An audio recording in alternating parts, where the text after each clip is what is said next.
Bonjour à toutes et à tous. Bienvenue à ce webinaire organisé par J. Safra Sarrazin et A2 Consulting sur un thème qui nous est tous cher puisqu'il est d'actualité, risques climatiques et incidences négatives en matière de durabilité, comment les transformer en opportunités. Donc, sujet d'actualité s'il en est, parce que vous le savez tous, quelques exigences réglementaires donc s'imposent à la plupart d'entre vous, d'entre nous, à compter du 10 mars prochain. Je suis Patrick Vialanex, associé en charge de la finance durable et de la responsabilité sociétale chez A2 Consulting. Pour animer cette session aujourd'hui, je serai accompagné de Patrick Lajoigny, responsable du développement France et Luxembourg chez Safra Sarrazin, également Alban Cousin, gérant de fonds, et Robin Rouget, qui est analyste ESG. Vous avez sous les yeux le sommaire de cette présentation qui sera articulée autour de 4 thèmes. Donc, Patrick Lajoigny et moi-même introduirons le sujet avec effectivement pourquoi la thématique climat dans dans le contexte d'aujourd'hui. Deuxièmement, nous interviendrons sur le règlement disclosure et la taxonomie européenne en insistant sur les opportunités qui se présenteraient aux investisseurs professionnels. Alban et Robin interviendront sur la déclinaison pratique finalement de ce contexte, ou comment intervenir pratiquement dans ce contexte avec intelligence, avec un sujet qui est comment positionner son portefeuille pour répondre aux défis de la transition énergétique et écologique, en profitant de ces nouvelles législations européennes. Et puis, nous aurons une petite session de questions-réponses sur un timing assez court, tout cela. Donc, on vous propose, si vous le voulez bien, de poser vos questions au fil de l'eau. Vous avez un petit chat qui vous permet de poser des questions, un Q&A. Posez vos questions, je les récupérerai, si vous m'autoriserez, à la fin de la session, et nous répondrons à vos attentes. Et l'idée, c'est que ce soit un débat tout à fait ouvert, naturellement. Je vous propose donc de commencer cette session par l'intervention de Patrick Lajoigny. Donc, pourquoi cette thématique climat aujourd'hui? Merci Patrick. Alors, je te propose sur la slide suivante, tout de suite de rentrer effectivement sur pourquoi J. Safra Sarrazin, Sustainable Asset Management, est aujourd'hui crédible sur la thématique climat. Eh bien parce que la banque affiche, comme vous le voyez sur cette frise, affiche plus de 30 ans de gestion durable. Donc, on peut dire que la durabilité fait partie de notre ADN. Nous n'allons pas passer en revue toutes les dates, mais attirer votre attention sur quelques dates extrêmement importantes et qui, je pense, vous convaincront de cet historique de durabilité. Alors, c'est 2006, évidemment, où nous sommes signataires fondateurs des PRI, vous voyez déjà 15 ans maintenant que nous avons adhéré. Deuxièmement, vous pouvez voir qu'en 2013, une date très importante pour nous puisque nous avons intégré l'approche ESG dans nos processus d'investissement. Donc là encore, ça fait déjà maintenant plus de 7 années. Et à la fin de l'année 2021, 100% de nos stratégies d'investissement, de nos solutions d'investissement auront intégré l'approche ESG, qu'il s'agisse d'actifs actions, d'actifs obligataires, d'actifs multi-assets. 100% de nos stratégies d'investissement auront intégré l'approche ESG.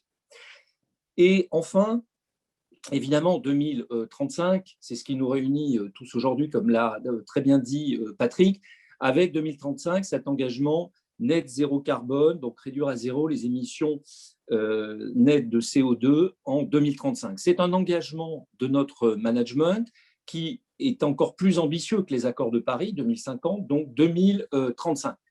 Alors évidemment, sur la slide suivante, la question c'est serons-nous là en 2035 pour pouvoir vous dire un petit peu, donner la situation à cette date-là? Eh bien oui, puisque d'une part, je dirais que pour cela, il faut deux grandes qualités. Il faut la solidité et la pérennité. La solidité, la banque J. Safra Sarrazin, c'est aujourd'hui 180 années d'historique. Et puis également, j'ai le plaisir de vous annoncer que nous venons, là, au mois de février, de passer la barre fatidique des 200 milliards de francs suisses d'actifs gérés. Donc, nous nous en réjouissons. Et évidemment, c'est en termes de solidité une notation A+ chez S&P, donc un établissement ancien, historique, très implanté. C'est le 5e banquier privé suisse. Également, pour la pérennité, eh bien, vous le voyez, c'est un ratio de solvabilité très largement supérieur d'abord aux normes réglementaires, très largement supérieur à 30%, et encore un income ratio, donc un ratio d'exploitation, si vous voulez, qui est de 55%. Donc, vous voyez, un des plus beaux ratios d'exploitation que l'on puisse trouver dans l'industrie, qui corrobore encore complètement notre pérennité à venir d'ici 2035 et évidemment bien au-delà. Enfin, dernière slide me concernant, ce sont nos initiatives et nos engagements en matière de durabilité. Évidemment, l'idée n'est pas de les passer en revue, mais bien de vous montrer que, au-delà de la frise, au-delà des chiffres sur la solidité et la pérennité, nos initiatives, nos engagements en matière de durabilité sont anciens, sont actuels et sont pérennes là aussi dans le temps. Je vais juste prendre quelques secondes pour vous dire, évidemment, nous avons été, la banque J. Safra Sarrazin était une des premières signataires à l'initiative donc, des TCFD. Également, autre initiative très importante sur le thème qui nous rapproche aujourd'hui et que nous partageons, c'est les CDP, évidemment. Et enfin, un engagement collectif, donc d'investisseurs auquel nous participons, qui concerne, vous le voyez en bas à droite de l'écran, le Climate Action 100+. Voilà, merci Patrick. Merci Patrick. Donc, pour A2 Consulting, simplement en 2 minutes, vous nous connaissez tous, nous sommes un cabinet de conseil en organisation et management, à peu près 150 collaborateurs, plus de 120 consultants intervenant dans un champ, ou plutôt sur un champ multisectoriel, pour ceux qui nous connaissent, et multifonctionnel également. Je ne vais pas rentrer dans le détail, vous avez sous les yeux quelques terrains de jeu que sont les nôtres, mais aujourd'hui, nous allons parler des acteurs financiers, et donc sachez que nous intervenons dans la banque, dans l'assurance et la protection sociale et dans l'asset management, qui est le cœur de notre intervention aujourd'hui. Une de nos particularités, c'est que précisément, puisque nous intervenons auprès des émetteurs, nous avons une capacité à pouvoir intervenir, on va dire, en transversal, avec une approche actif-passif tout à fait caractéristique. Aujourd'hui, nous sommes là autour des sujets de finances durables au sens large du terme, pour lesquels, pour ceux qui nous connaissent là aussi, nous sommes bien installés maintenant sur le marché, sur le champ d'investissement responsable depuis quelques années, avec des sujets classiques que vous avez sous les yeux. Aujourd'hui, avec un point d'actualité qui est celui de la banque et du financement durable, puisque c'est le levier aujourd'hui qui est en train d'exploser sur ces thématiques-là.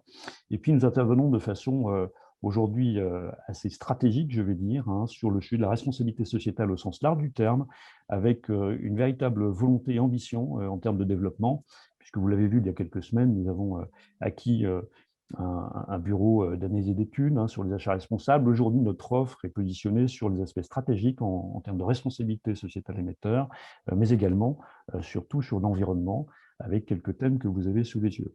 Donc, cette capacité à pouvoir intervenir, on va dire, sur la chaîne de valeur, émetteur, investisseur, quelque chose qui nous caractérise dans notre approche, et c'est précisément le sujet de notre intervention aujourd'hui.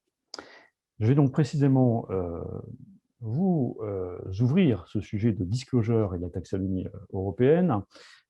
Quelles opportunités pour les investisseurs professionnels? Alors, il faut simplement avoir en tête aujourd'hui qu'en France, depuis l'article 173, que tout le monde connaît bien, la durabilité, au sens de l'intégration des enjeux environnementaux et sociaux dans les pratiques des investisseurs institutionnels, c'est une réalité, et des asset managers d'ailleurs également. En revanche, ces règles d'insertion dans les décisions d'investissement, qu'on appelle pompeusement les stratégies ESG, vous en avez quelques-unes sur le côté gauche que tout le monde connaît très très bien maintenant, et les mobiles qui permettent de le justifier, vous les avez en ordonnée, je vais dire, en haut du graphique, peuvent relever d'une nature totalement différente. On le voit bien, qui peuvent aller de l'intérêt général, qui est assez légitime, par exemple, dans le cadre des accords de Paris, jusqu'à celui de la recherche du couple rentabilité-risque financier, dont on va parler aujourd'hui. Il y en a plein d'autres que vous avez sous les yeux. Ce qui est intéressant, c'est de voir que finalement, la standardisation des stratégies ESG, de leur process et du sourcing finalement, est devenu un enjeu capital, comme nous allons montrer très rapidement au travers du dossier de la taxonomie. Alors, ce sujet est d'autant plus, on va dire, important, l'articulation entre les stratégies et les mobiles, qu'on se positionne sur les enjeux des risques climatiques. Alors, le plus souvent, ces mobiles, alors une fois de plus, ne sont pas uniques, on vient de le voir, ils pourraient même apparaître contradictoires dans certains cas. Si, par exemple, dans le cadre de la lutte contre le réchauffement climatique, le mobile essentiel, c'est celui de, justement, la réduction des impacts et de la recherche d'émetteurs, par exemple, ayant une stratégie de réduction de leurs émissions de gaz à effet de serre, rien n'indique en première analyse que ce mobile est complètement compatible avec un autre qui pourrait être celui de la réduction des risques financiers. Alors évidemment, vous allez me dire, c'est peut-être convergent, évidemment. Après, il peut y avoir des points optimaux à rechercher. Il n'est pas évident, par exemple, qu'en investissant de façon systématique à fond, pardonnez-moi, sur des émetteurs qui aujourd'hui sont complètement en avance sur leur révision du modèle d'affaires, ce soit le point optimal. Donc il y a peut-être des petits points à rechercher, tout simplement pour pouvoir coordonner convenablement et avec pertinence justement la combinaison de ces objectifs. Alors ça, c'est pour illustrer le fait que répondre justement à plusieurs objectifs en même temps, ce n'est pas évident. Aujourd'hui, il y a des éléments tout à fait nouveaux donc qui, on va dire, conditionnent ce dossier. C'est précisément ce dossier, la pluralité des objectifs, c'est précisément la sortie du règlement Disclosure, qui se présente un petit peu comme une véritable révolution finalement dans le monde de la finance durable. Ce dossier demande finalement aux acteurs financiers au sens large du terme, je ne vais pas rentrer dans le détail, mais on met globalement les investisseurs professionnels, les asset managers et puis également les conseillers en investissement, c'est important de l'avoir en tête. Donc ce règlement demande de publier des informations sur la manière dont les critères justement environnementaux et sociaux sont intégrés dans les processus de décision d'investissement, les politiques de rémunération, les informations précontractuelles, donc typiquement les DIC pour les contrats d'assurance vie, les DICI, les prospectus sur les EPC, dans le reporting des produits, et tout ça mis à disposition sur Internet. Il y a 2 degrés aujourd'hui d'information demandée, ce qu'on appelle pompeusement, pardonnez-moi, le niveau 1, qui est indépendant de ce qui s'appelle des RTS, qui sont finalement des éléments techniques détaillés qui viennent de sortir en version finale, et puis un deuxième niveau qui consiste à intégrer explicitement ces éléments techniques, dont on va parler rapidement tout à l'heure, qui sont, pour faire simple, des KPI, c'est-à-dire des indicateurs d'impact, et en particulier d'impact environnemental, comme on va l'évoquer tout à l'heure. Alors ce projet est intéressant également parce qu'il est en lien directement avec l'article 173 en France, que vous connaissez bien, qui est en cours de révision pour ceux qui ne le savent pas, conditionné lui-même par un nouvel article 29 de la loi économie et climat. Donc sachez que le régulateur dans le contexte local est en train de travailler à la révision de ce texte, dont un projet déjà sorti il y a une dizaine de jours, qui va cibler évidemment les enjeux sur la lutte contre le réchauffement climatique, comme c'était déjà le cas dans la loi sur la transition pour la croissance verte, mais également sur la biodiversité, donc qui est un enjeu devenu majeur aujourd'hui dans ce cadre, dans cet environnement réglementaire. Parmi les nombreuses, on va dire, règles de transparence harmonisée, parce qu'il s'agit de cela, que établit le règlement de Disclosure, il en est 2 peut-être qui méritent une attention toute particulière. La première, c'est que Disclosure met en place une sorte de taxonomie finalement des produits financiers, en différenciant ce qu'on appelle les produits article 8, c'est-à-dire les produits qui promeuvent les caractéristiques environnementales et sociales et de gouvernance. On va dire pour faire simple, ce sont des produits EG sans cible précise sur justement les impacts environnementaux, sociaux et de gouvernance. Deuxième catégorie, les produits dits article 9, qui sont ceux qui intègrent explicitement des objectifs, on va dire, d'impact pour le coup. Donc, c'est typiquement les produits labellisés, donc ISR, Greenfin dans l'environnement français, ou labellisés avec tous les autres labels que l'on connaît dans l'environnement européen. Donc, cette catégorisation invite les acteurs à réviser un petit peu leur stratégie de produit, parce que ce texte concerne tout le monde, et donc il y a une catégorie, on va dire, nette, qui est celle des produits qui ne sont pas explicitement ESG, mais sur lesquels il va falloir communiquer quand même. Donc ce premier axe est consolidé par un deuxième qui n'est pas moins important, que vous avez sous les yeux, c'est que Disclosure différencie ce qu'on appelle les risques en matière de durabilité des risques de gestion, ou liés à la gestion des incidences négatives. Aujourd'hui, on appelle cela, peut-être pompeusement, pardon pour ceux qui l'ont initié, la double matérialité. C'est-à-dire qu'on va demander de communiquer sur globalement comment les critères environnementaux, sociaux et de gouvernance impactent la valeur de mon portefeuille, c'est-à-dire comment est-ce qu'il modifie tout simplement le couple rentabilité-risque financier, c'est le premier point.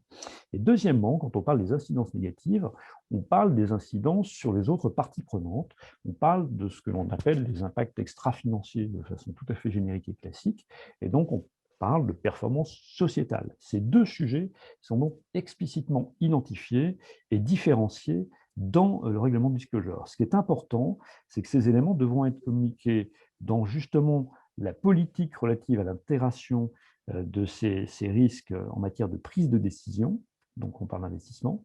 Et puis deuxièmement, donc, on aura de communiquer sur ce qu'on appelle aujourd'hui une déclaration sur les politiques de diligence raisonnable. On va vous expliquer ça très rapidement, mais c'est un concept nouveau pour les investisseurs. Il ne l'est pas pour les émetteurs, en revanche, comme on va le voir. Alors, une particularité également de Disclosure, c'est que Disclosure demande finalement de s'approprier les techniques de risk management, ce n'est pas nouveau pour les investisseurs et les acteurs financiers, mais de les déployer sur le périmètre des informations justement environnementales, sociales et de gouvernance. Là, c'est une réelle nouveauté, et ce que demande le texte finalement, c'est d'être capable d'identifier les risques, de les évaluer, donc de les valoriser, de les prioriser, et d'une façon générale, de raisonner en termes de cartographie des risques, et derrière donc le niveau d'appréciation de ces risques, mineurs, majeurs, modérés, d'être en capacité de mettre en place des techniques d'atténuation, hein, donc des actions correctives, préventives, pardon, et de s'inscrire dans un processus d'amélioration continue. Donc ça, c'est extrêmement puissant hein, quand même comme message, et il est encore plus sur le sujet des incidences négatives, puisque là, on vous demande non seulement une déclaration sur les politiques de diligence raisonnable, comme je l'évoquais tout à l'heure, mais typiquement d'exposer les principales incidences négatives, d'exposer les mesures prises à leur égard, de faire le lien avec la politique d'engagement, et de faire le lien également avec typiquement les grandes conventions internationales que sont celles de l'OCDE, de l'OIT ou de l'ONU. Donc on demande ni plus ni moins d'appliquer, de s'approprier ce qu'on appelle le mécanisme de diligence raisonnable, qui est tout à fait courant aujourd'hui et classique dans le champ, on va dire, de la responsabilité sociétale des émetteurs et promu typiquement par l'OCDE, l'ONU ou encore donc l'OIT, tel qu'on peut le trouver dans les principes directeurs typiquement relatifs aux entreprises aux droits de l'homme de l'ONU, ou encore dans les principes directeurs de l'OCDE envers les multinationales. Ce qui est intéressant, c'est que dans le contexte des risques climatiques, on n'a pas beaucoup de chemin à faire pour identifier ce que sont les risques en matière de durabilité, les risques d'incidence négative. Les premiers sont aujourd'hui très facilement catalogués. On ne va pas vous rappeler ce que sont les risques physiques et les risques de transition. Maintenant, tout investisseur est rodé par rapport à cela, mais il est important de rappeler quand même que ces deux types de risques sont des risques qui, par définition, sont des risques d'impact justement sur la valeur des entreprises. Le risque physique, typiquement, c'est celui qui est lié à l'impact lié sur les portefeuilles, lié à des inondations, des catastrophes naturelles ou autres, et donc véhiculé par tout simplement la prise en compte du fait que ces impacts ou ces risques occasionnent des coûts donc qui se répercuteraient sur la valeur de l'émetteur d'entreprise.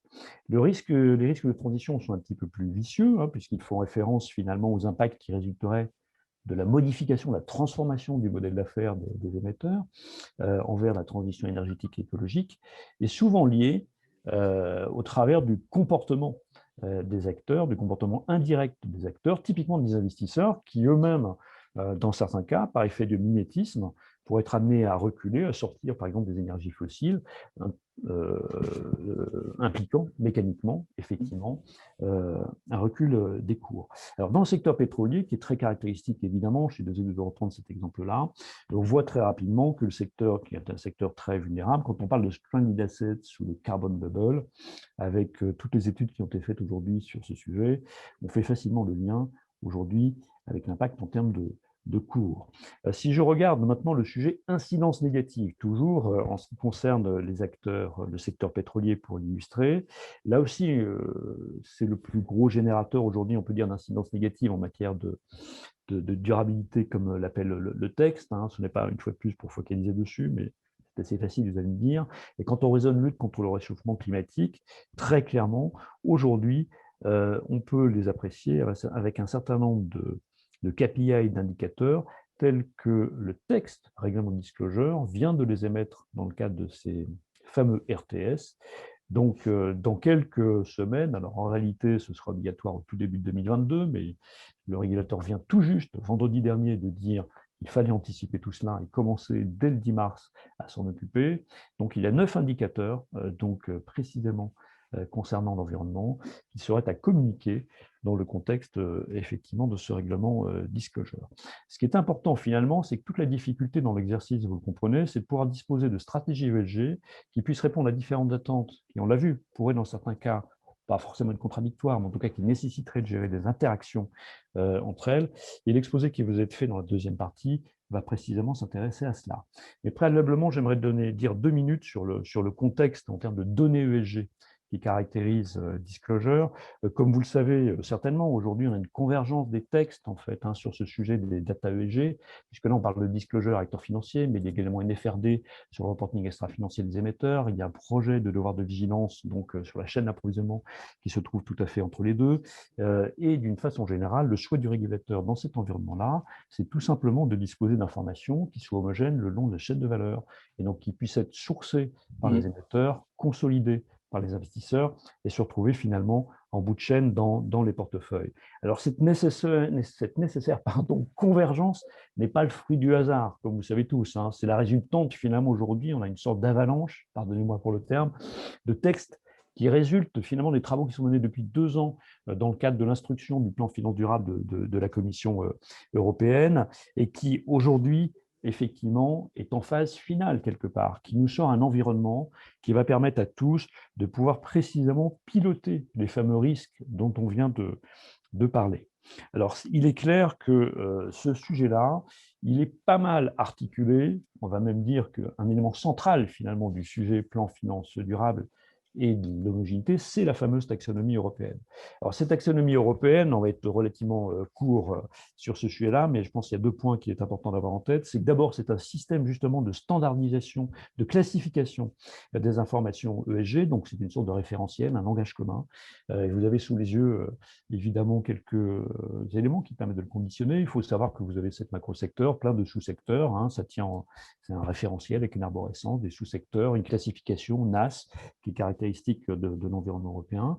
Et surtout, vous avez un deuxième sujet qui est extrêmement important, c'est qu'au-delà de l'incitation, la taxonomie va inciter aussi les acteurs à gérer justement les incidences négatives, essentiellement d'ailleurs, donc via des outils tels que ceux du devoir de vigilance dont on a parlé, et va inciter finalement à contribuer à des objectifs de développement durable qui sont eux-mêmes identifiés, avec des thématiques que vous avez sous les yeux. Il y en a 6 sur le sujet environnemental, conditionnés par, entre guillemets, des contraintes. Ne pas nuire significativement à l'un des autres objectifs environnementaux, c'est ce qu'on appelle le fameux DNSH, dont vous allez beaucoup entendre parler dans les semaines qui vont venir, et surtout à respecter les normes internationales qui vont derrière.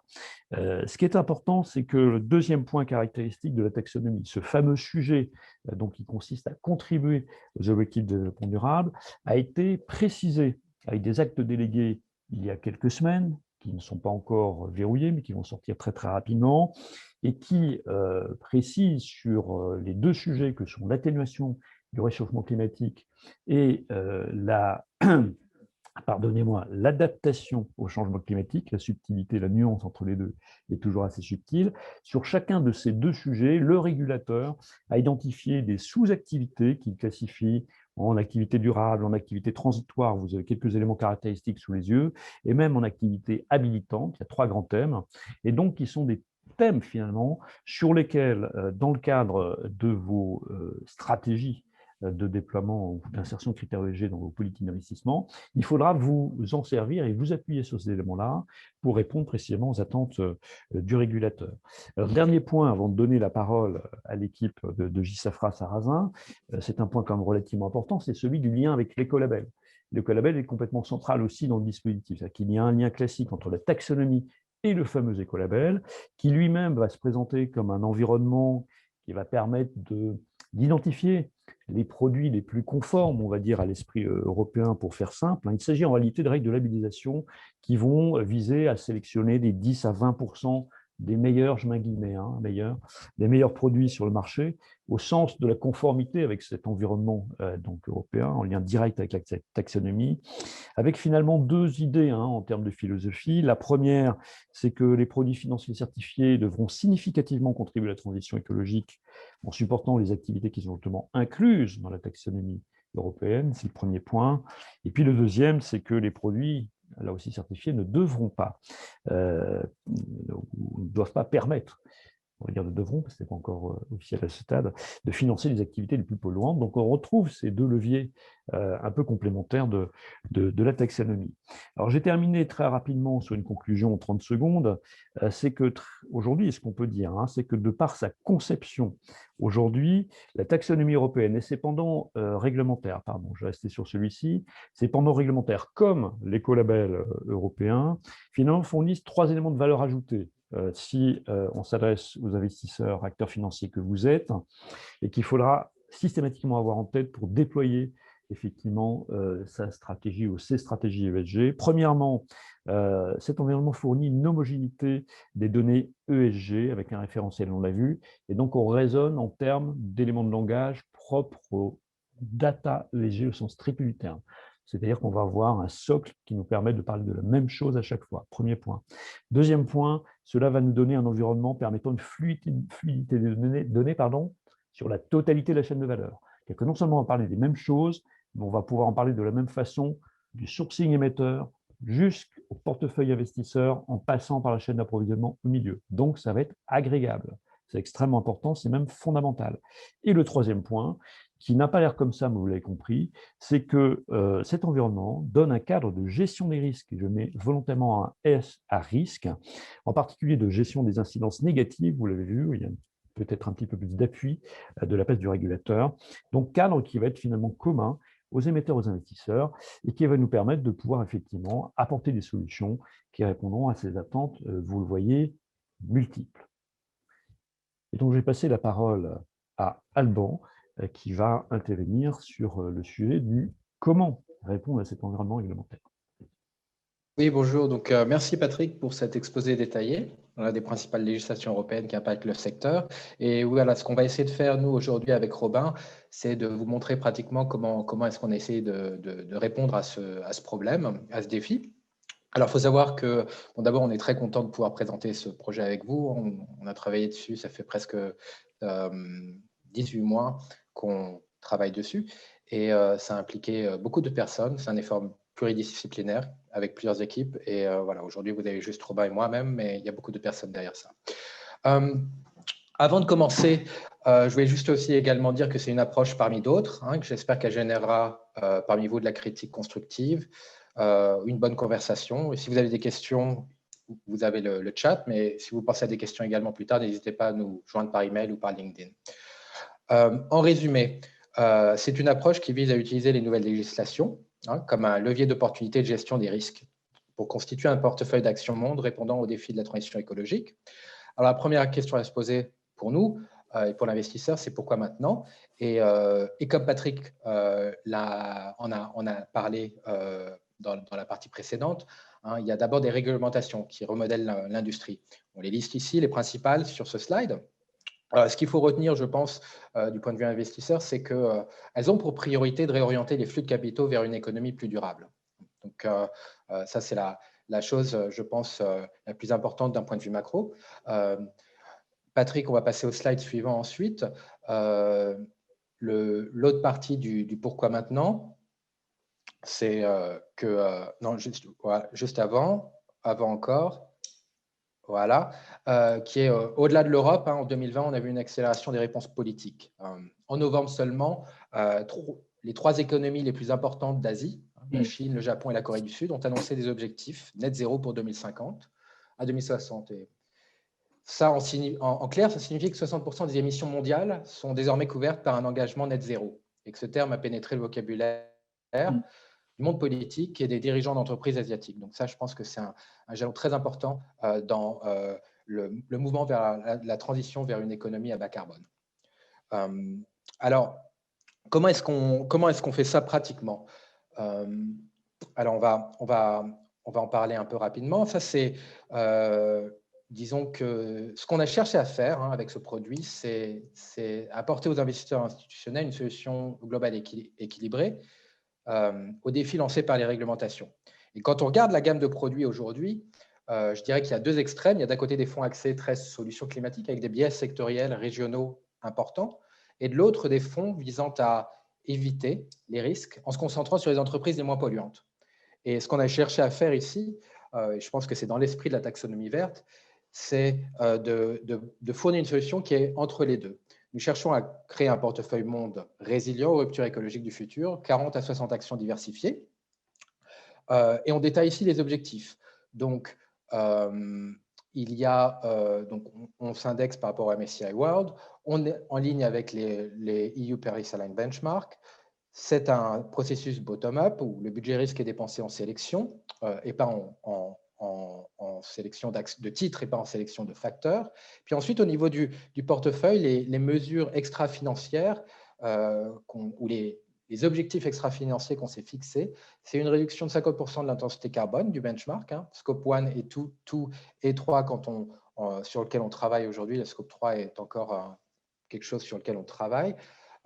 Des revenus verts au-delà de 20%, on va définir ce qu'on entend par revenu vert, mais c'est directement lié à la taxonomie verte de l'Union européenne. Une trajectoire température pour le portefeuille en deçà de 2 degrés. Pour ce faire, on a dû développer des outils propres à cette stratégie. Et c'est notamment ce dont on va parler aujourd'hui en particulier, le moteur climat. Alors, bien sûr, derrière cette stratégie, il y a également tous les outils d'investissement responsable propriétaires qu'on déploie sur toutes les stratégies du groupe JSS.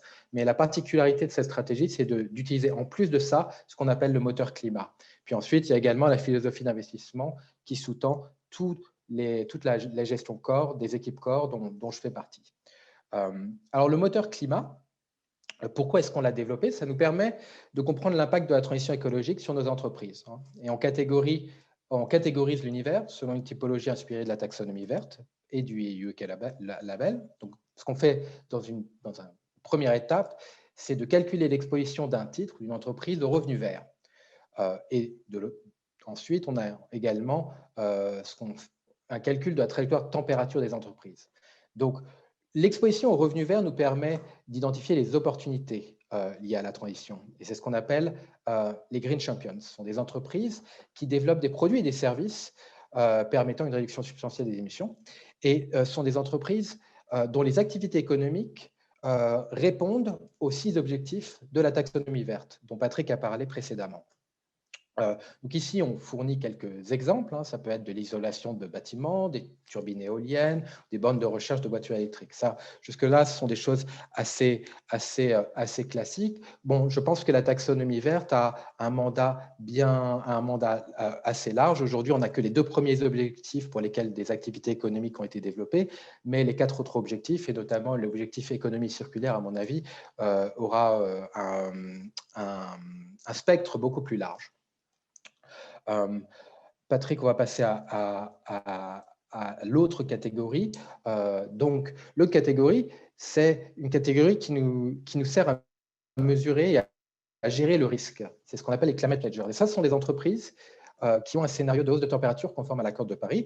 On cherche des entreprises sur une trajectoire de température en deçà des 2 degrés. Ça peut être des entreprises qui ne contribuent pas directement à la transition écologique, mais qui ont déjà pris des mesures pour pour avoir une activité économique qui est à faible intensité carbone.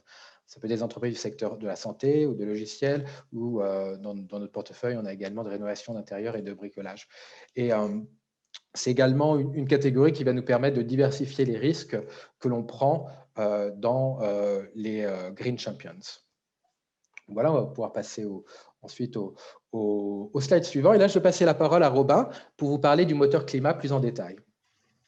Merci Alban et merci à tous les participants d'être ici aujourd'hui. Je sais que c'est pas forcément évident avec les conditions sanitaires actuelles. Donc on vous remercie de nous donner l'opportunité de vous présenter notre solution et notre stratégie climat. Donc comme le disait Alban, notre stratégie elle va vraiment se focaliser sur 2 sociétés. Et pour cela, on va utiliser 2 processus, donc un calcul de trajectoire de température et un calcul de revenu vert pour chaque société. Donc la première partie, le calcul de trajectoire de température, c'est une partie plus quantitative qui va se baser sur des considérations scientifiques bien établies et qui va nous permettre de positionner chaque société par rapport au cadre qui a été fixé par les accords de Paris. Donc, avec ça, on va pouvoir sélectionner les sociétés qui sont en dessous des 2 degrés, mais aussi on va pouvoir évincer les sociétés qui sont au-dessus de ce seuil et qui, selon nous, ne répondent pas aujourd'hui ne sont pas des acteurs qu'on pourrait trouver dans un portefeuille climatique. Donc, cette partie plus quantitative, elle utilise un large spectre de données. On vous a mis les principales composantes sur la gauche. Maintenant, la partie revenu vert. Donc, on va chercher pour chaque société la part de revenu vert. Donc, comme le disait Alban, on va garder comme fil conducteur la taxonomie. Et là, c'est une partie beaucoup plus qualitative. Et pourquoi ça? Parce qu'aujourd'hui, on n'a pas de fournisseurs de données qui proposent des solutions crédibles. Ça veut dire qu'il n'y a pas de fournisseurs qui proposent une cartographie assez précise pour identifier les revenus verts pour chaque société. Donc, ce que je vous propose de faire, c'est d'illustrer ces deux mécanismes au travers de sociétés qu'on a aujourd'hui en portefeuille. Donc, la première catégorie, comment est-ce qu'on va faire pour calculer une trajectoire de température? Donc là, par exemple, on a le cas de DSM. Donc, DSM, c'est une société qui va proposer des solutions nutritionnelles. Donc, à premier abord, il n'y a pas une relation, évidente aujourd'hui avec un fonds climatique. Et pourtant, la société est aujourd'hui en ligne avec les accords de Paris. Donc, comment est-ce qu'on a fait pour identifier ça? Donc, ce qu'on va avoir pour chaque société dans notre base de données, on va avoir les efforts nécessaires à produire pour atteindre différents scénarios de température. Donc, évidemment, en fonction du positionnement géographique et ou des activités de la société, les efforts à produire vont être plus ou moins intenses. Et quand je parle de géolocalisation, ce n'est pas au niveau du country of domicile, mais c'est vraiment la géolocalisation des sites de production, des bureaux et des infrastructures de la compagnie, ce qui a une importance énorme dans une stratégie climat quand on sait qu'il va y avoir des régulations carbone pour chaque pays et qu'il y a aussi des risques physiques qui sont associés à des scénarios de température extrêmes et qui peuvent avoir des impacts très forts sur le bilan des sociétés. Donc, revenons à notre cas DSM. Si on regarde le graphique de gauche, qu'est-ce que ça veut dire concrètement? Ça veut dire que pour atteindre un scénario de 1,5 degré, on voit que la compagnie doit aujourd'hui réduire ses émissions carbone d'à peu près 60%. Pour atteindre un scénario de 2 degrés, à peu près 30%. Et pour atteindre un scénario de 3 degrés, à peu près 20%. Maintenant, la question qu'on se pose, c'est comment est-ce qu'on va pouvoir définir si la compagnie va être plutôt sur un scénario de 1,5, 2, 3 ou alors au-delà de 3 degrés. Donc, on va regarder les objectifs du management. Donc, cette année, elle a été touchée par la crise sanitaire, mais elle a aussi été une année record en termes d'engagement, puisqu'on n'a jamais vu auparavant autant de sociétés proposer des engagements en termes de climat. Donc, c'est d'une part une bonne nouvelle parce qu'on voit que la problématique du climat est au centre de la stratégie des entreprises, mais ça aussi interroge les investisseurs dans la mesure où on connaît le phénomène de greenwashing. Et en fait, donc la question, c'est de se poser, est-ce que les engagements pris par les sociétés vont être honorés ou pas? Donc, on prend tout d'abord les efforts sur lesquels le management se sont engagés. Donc là, par exemple, pour DSM, ils ont dit qu'ils voulaient réduire par 30% leurs émissions carbone d'ici 2030. Et j'aime bien, pour essayer de simplifier un peu le process, donner une espèce d'image, comment est-ce qu'on fait pour vérifier la crédibilité des engagements. En fait, on a tous un ami fumeur qui nous dit qu'il souhaite arrêter de fumer. Et si on doit se positionner sur le fait si oui ou non il va arrêter de fumer, en général, une personne qui est rationnelle va regarder ses antécédents. Donc, par exemple, si cette personne, ça fait 36 fois qu'elle me dit qu'elle va arrêter de fumer, elle ne l'a jamais fait, on va certainement lui donner une crédibilité qui tend vers 0. En revanche, si c'est une personne qui, par exemple, dans le passé, a affiché des convictions de faire un régime et elle l'a fait une fois qu'elle l'avait dit, on va lui donner une crédibilité plus forte. Et ça résume un peu l'approche climat qu'on a aujourd'hui, parce qu'on va regarder le profil carbone passé de chaque société.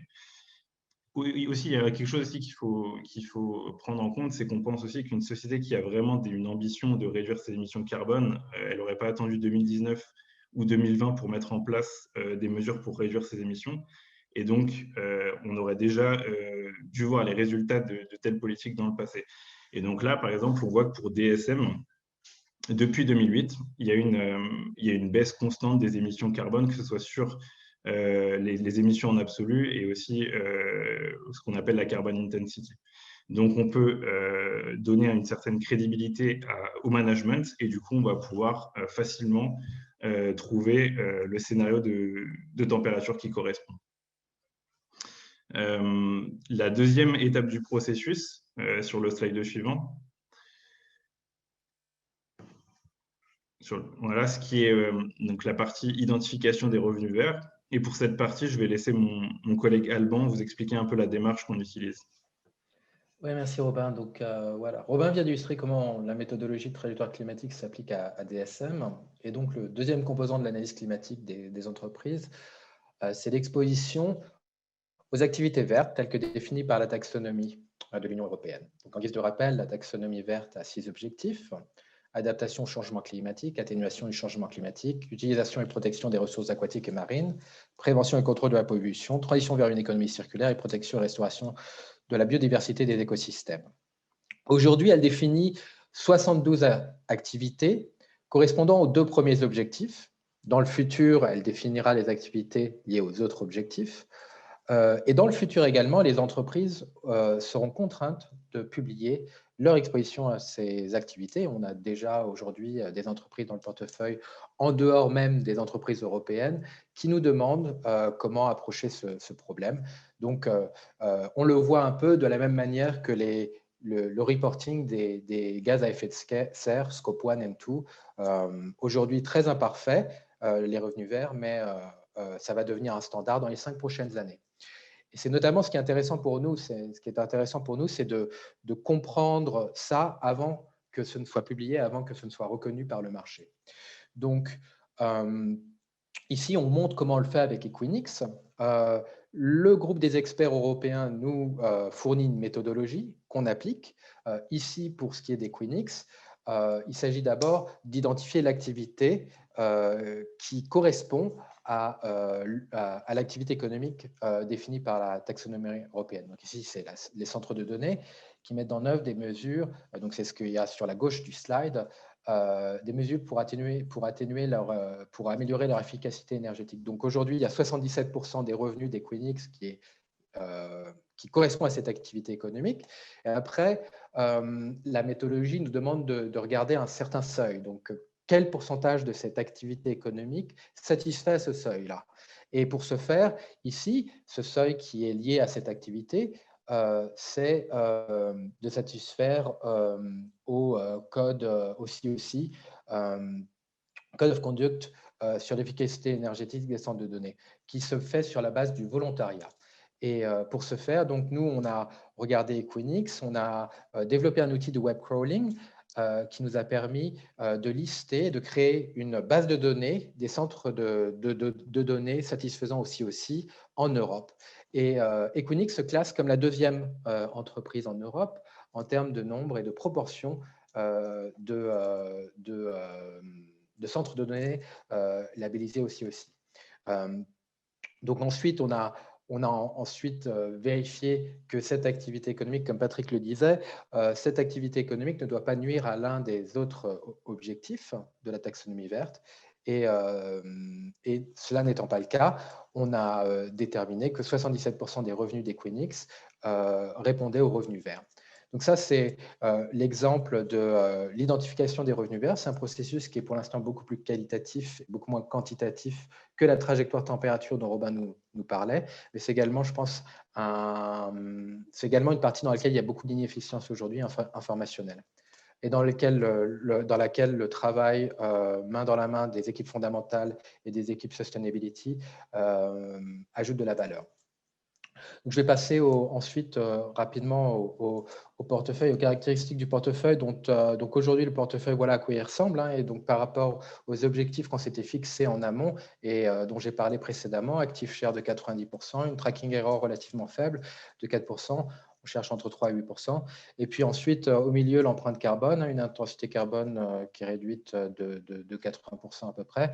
Et puis ensuite, sur les mesures climatiques, donc aujourd'hui, une température du portefeuille d'1,7 degrés par rapport à 2,8 degrés pour le benchmark et une exposition au revenu vert de 28%.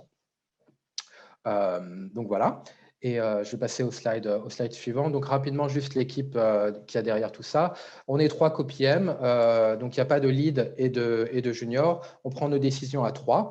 On a ensuite des professionnels, on s'appuie sur une équipe. Il y a également l'équipe Sustainability. Donc aujourd'hui, vous voyez Robin, mais Sébastien et notamment un autre acteur important du processus qui nous a permis de développer par exemple cet outil de web crawling. Puis on a également toute l'équipe thématique sur laquelle on s'appuie également pour la recherche.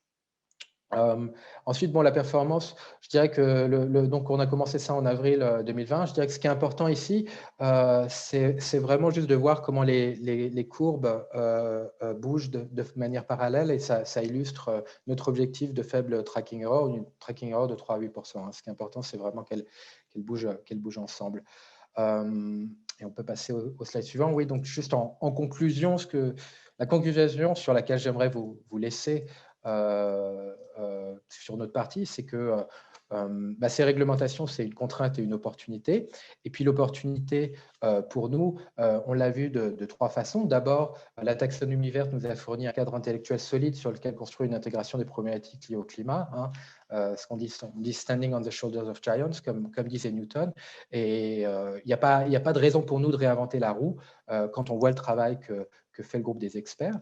Ensuite, un deuxième type d'opportunité qui est un edge informationnel, je pense, pour ceux qui arrivent à identifier les revenus verts avant que les entreprises ne les publient et à comprendre leur exposition à ces activités économiques qui vont bénéficier de la transition vers une économie à bas carbone.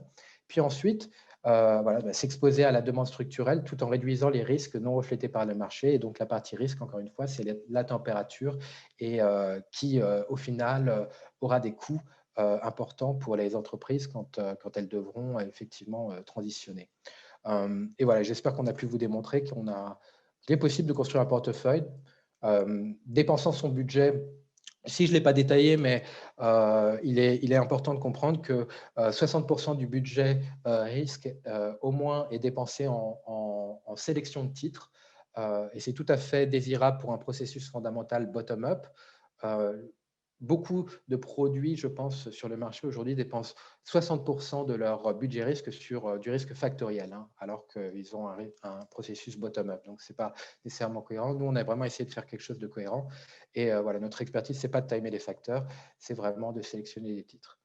Donc voilà, ça conclut notre partie. Je vais repasser la parole à Patrick. Merci beaucoup, Alban et Robin, pour cette présentation qui illustre effectivement on va dire, l'intérêt de ce nouvel environnement. Comme vous l'avez évoqué, il y a un sujet de timing et de capacité à s'approprier cet environnement avant les autres. C'est très clair. Alors, je vois qu'il y a quelques questions qui ont été formulées. Alors, le temps, si la page veut bien avancer pour que... Hop, voilà. Donc, il y a une première question qui concerne les raisons. Alors, pour quelles raisons les fonds labellisés doivent-ils être mis en article 9 ? Alors, je vais peut-être me permettre de répondre à cette question. Alors, il faut savoir qu'il y a un débat de place sur ce sujet, tout simplement, aujourd'hui, parce que dans le cadre du règlement Disclosure, le règlement est très clair, les produits article 9 sont des produits qui, je cite, ont un objectif d'investissement, ont pour objectif l'investissement durable. C'est formulé comme ça. Et en réalité, derrière, il y a deux conditions ou sous-conditions. La première, c'est que les produits fixent explicitement des objectifs environnementaux et sociaux sur des indicateurs d'impact. Et la deuxième, c'est qu'il y ait un indice. L'une n'étant pas, enfin les deux pourront être traités de façon relativement indépendante. Et donc en réalité, si on est dans l'esprit du règlement disclosure, un produit qui a des indicateurs d'impact comme objectif et qui fixe explicitement des cibles quantitatives sur ces objectifs est en théorie un article 9. Il est encore plus s'il est orienté sur des produits à caractère environnementaux et encore plus lutte contre le réchauffement climatique, parce que là, le texte est très précis. Il dit carrément que quand les produits ont pour objectif, je cite, une réduction des émissions de carbone en vue de la réalisation des objectifs de limitation du réchauffement planétaire à long terme fixés par l'accord de Paris, c'est dans l'article 9 ça, eh bien, effectivement, on doit communiquer selon les règles de l'article 9. Bon, le débat, il ne porte pas là-dessus. Il porte sur doit-on catégoriser le produit en neuf ou pas. Et en réalité, on est plus face à un sujet de stratégie commerciale dans ce cadre-là, puisqu'aujourd'hui, tous les produits labellisés ISR ou Greenfield en France ont des indicateurs d'impact et demandent à fixer des objectifs dessus. Donc très clairement, ils sont éligibles à l'article 9. En revanche, on n'est pas obligé de cataloguer l'article 9. Vous allez voir rapidement un problème si vous mettez des produits labellisés en article 8, qui sera tout simplement d'ordre commercial et de concurrence avec effectivement vos concurrents, en strict du terme, qui ne manqueront pas, pour la plupart d'entre eux, de mettre directement les produits labellisés en article 9. Alors, il y a une deuxième question. Quand vous dites que cette réglementation s'applique à tout le monde, pensez-vous que cela s'applique aussi aux fondations? Alors, la réglementation est très, très claire sur la liste des acteurs concernés. C'est dans l'article 2. Alors, oui, j'ai même ma Bible avec moi, comme ça va être très, très précis. Et pour faire simple, l'article 2 concerne à la fois les acteurs financiers et les conseillers en investissement. Et les acteurs sont tous listés dans l'article 2 que vous verrez, mais je vous les cite. Entreprises d'assurance qui proposent des produits d'investissement fondés sur l'assurance, donc là c'est très clair. Entreprises d'investissement fournissant des services de gestion de portefeuille. Donc là, on voit bien que dans le monde bancaire, typiquement avec la gestion privée, on peut être concerné, ce qui souvent est un peu oublié ou pas vu.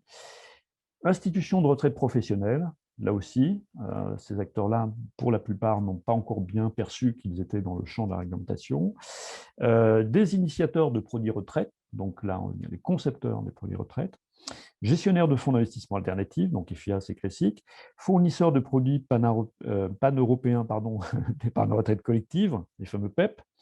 Gestionnaires de fonds de capital risque, donc ça aussi c'est anticipé assez facilement. Les gestionnaires de fonds d'entrepreneuriat social éligibles, donc là c'est moins évident, alors vous me direz il n'y en a pas beaucoup dans le contexte transnational, mais quand même. Les sociétés de gestion d'organismes de placement collectif en valeur mobilière, donc les fameuses EPCM, évidemment, donc UCITS qui sont directement sous le coup de la réglementation. Les établissements de crédit fournissant des services de gestion de portefeuille, je parle tout à l'heure de banque privée, on est plutôt dans cette catégorie-là. Et puis, c'est tout. Donc, au sens strict du terme, pour répondre à votre question, non, les associations fondations ne sont pas concernées. Et alors, une troisième question qui... Pouvons-nous recevoir les slides de vos présentations? On avait un petit peu anticipé celle-ci, pour être tout à fait direct.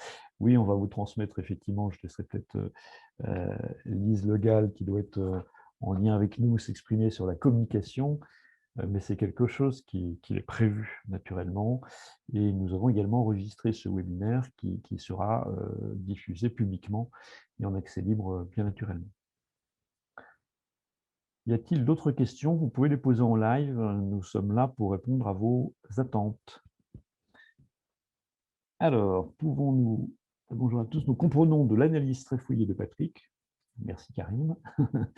Les mutuelles santé ne sont pas concernées non plus. Non, si on reste dans le périmètre que de la santé au sens strict du terme, des produits santé, non.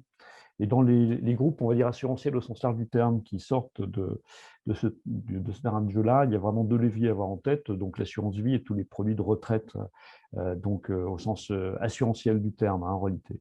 Donc il faut avoir en tête que le sujet, c'est plutôt on va dire, on est proche de DDA, donc la réglementation sur la distribution des produits d'assurance, et puis de PRIPS.